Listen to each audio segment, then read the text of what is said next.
Hello, Mishra classes की तरफ से सभी को नमस्कार। एक बार फिर से क्वेश्चन हम लेकर के आए हैं और ये क्वेश्चन लगातार आपको प्रैक्टिस करनी है क्योंकि हर चैप्टर को हम कवर करेंगे। लगभग इम्पॉर्टेंट सारे क्वेश्चन हम करा देंगे। भले ही अभी लगता है इस चैप्टर में देखिए ये क्वेश्चन छूट गए, सेकेंड राउंड में हम करवा देंगे क्योंकि लगातार अब क्वेश्चन आपको मिलेंगे। बस आप प्रैक्टिस करते रहें और ये क्वेश्चन आपकी हर रुकावट को दूर करेंगे, आपको मनचाही सफलता भी दिलाने वाले हैं। अगर तुमसे क्वेश्चन पूछ लिया गया, बताइए आज चैप्टर का नाम है neural control and coordination. Nervous system की ओरिजिन कैसी होती है? एक्टोडर्मल होती है, ज़रूर याद रखना है, एक्टोडर्मल होती है। अगर क्वेश्चन पूछ लिया जाए नेसल्स ग्रेन्यूल कहाँ पर पाए जाते हैं, तो नेसल्स ग्रेन्यूल सेल बॉडी में पाए जाते हैं और डेंड्राइट्स में पाए जाते हैं, लेकिन एक्जाम में नहीं पाए जाते हैं। तो नेसल्स ग्रेन्यूल बने किसके होते हैं? Rough endoplasmic reticulum and RNA के बने होते हैं। ये क्वेश्चन आ सकता है। दूसरा क्वेश्चन अगर पूछ लिया जाए श्वान सेल कहाँ पर पाई जाती हैं, तो श्वान सेल सिर्फ और सिर्फ एक्जान पर पाई जाती हैं। डेंड्राइट्स और सेल बॉडी पर एक्जान सेल नहीं पाई जाती हैं। ये क्वेश्चन आपको लगता होगा बहुत ईजी हैं, लेकिन गलतियाँ होती हैं।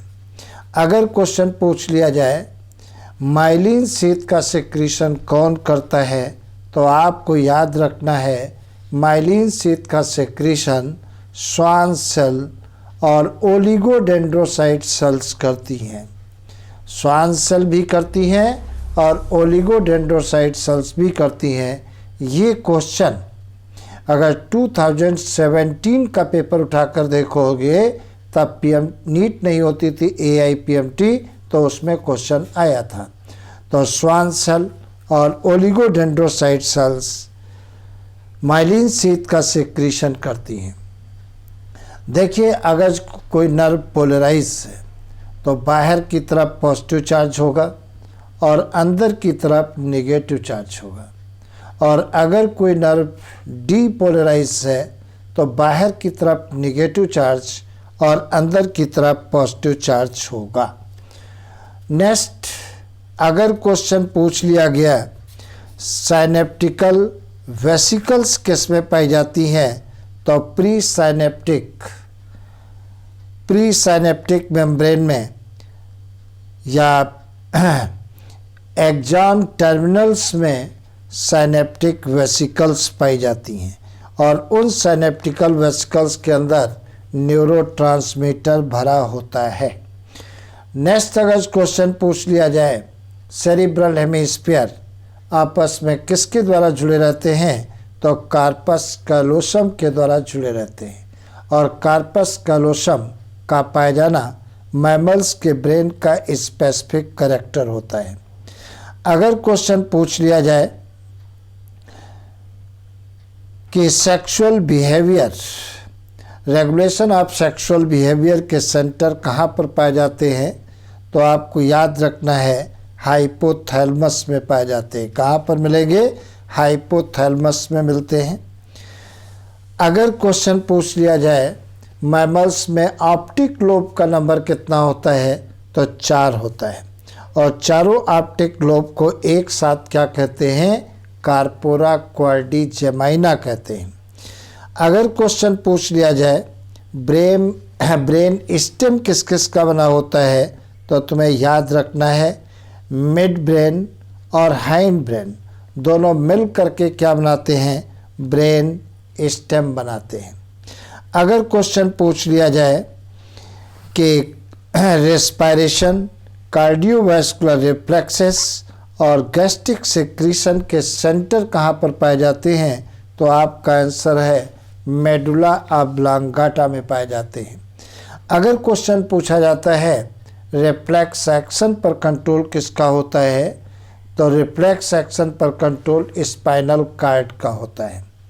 रिफ्लेक्स एक्शन देखिए दो प्रकार के होते हैं, एक सिंपल रिफ्लेक्स एक्शन और दूसरा कोऑर्डिनेटेड एक्वायर्ड रिफ्लेक्स एक्शन।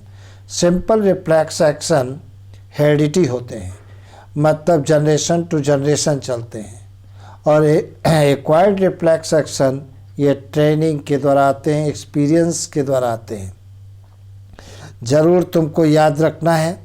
तो ये क्वेश्चन जो मैंने अभी बताए हैं, क्वेश्चन कम हैं लेकिन इम्पॉर्टेंट हैं। अगर क्वेश्चन पूछ लिया जाए आर्बोरवाइटी कहाँ पर पाया जाता है, तो आर्बोरवाइटी कार्पस कैलोसम में पाया जाता है। सेरिबेलम में पाया जाता है। और आर्बोरवाइटी होती क्या है, ब्रांच ट्री लाइक स्ट्रक्चर होती है जो सेरिबेलम में पाई जाती है, जिसे आर्बोरवाइटी कहते हैं। अगर क्वेश्चन पूछ लिया गया कि डायनसेफेलॉन के अंदर कौन सी कैविटी पाई जाती है, तो डायोसिल कैविटी, जिसे थर्ड वेंट्रिकल भी कहते हैं। अगर क्वेश्चन पूछा जाए ईटर कहाँ पर पाया जाता है, ईटर को ही क्या कहते हैं, एक्वेडक्ट ऑफ सल्वियस, तो मिड ब्रेन के अंदर हल्का सा क्रीविस पाया जाता है, किसी दरार पाई जाती है, जैसे ईटर या एक्वेडक्ट ऑफ सल्वियस कहते हैं। अगर क्वेश्चन पूछा जाता है फोर्थ वेंट्रिकल कहाँ पर मिलता है, तो मेडुला ऑब्लांगाटा के अंदर जो कैविटी होती है उसे मेटासेल कैविटी या फोर्थ वेंट्रिकल कहते हैं। तो इन क्वेश्चन की बार बार प्रैक्टिस करें और ये बहुत ही इम्पोर्टेंट हैं। अगर आपको लगता है कि बायो की टॉपर क्लास ज्वाइन करना चाहिए, नंबर दिया हुआ है, आप ज्वाइन कर सकते हैं। मेरा उद्देश्य यही रहेगा कि बायो के अंदर कम से कम 340 तो नंबर आने ही चाहिए। हम पूरा प्रयास करेंगे 340 से एबव आएँ आउट ऑफ 360। ओके।